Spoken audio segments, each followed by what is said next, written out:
बक्सर बजरिया हो बजरिया हो बजरिया हो। हाँ चली जा छपरा बजरिया हो ले ले अब फल हरिया हो। चली जा बक्सर बजरिया हो ले ले अब फल हरिया हो।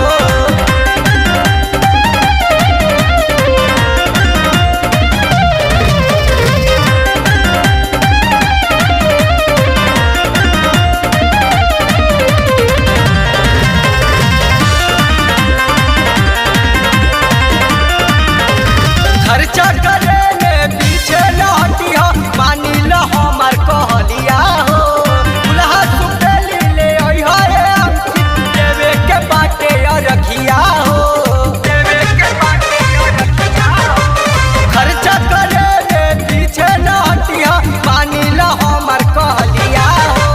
दुल्हा सुपेली ले अइहा रे अंकित देवे के बाटे रखिया हो।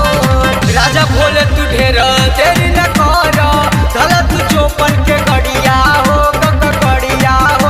ढेर तेरी नहीं तू लगाना पिया बेनी प्यारी हदौरा उठाना पिया उठाना पिया।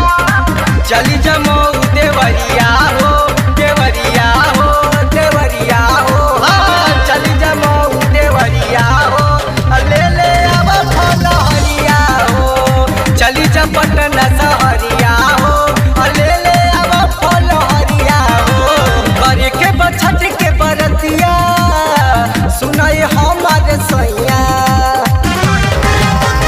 दौरा नाही सजल बहिले पूजा के आइला बिखैया। आज चल न कोनो बहाना पिया नाही परब आवेला रोजाना पिया।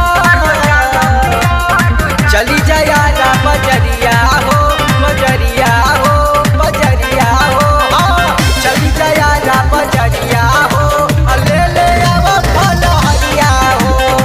चली जा बलिया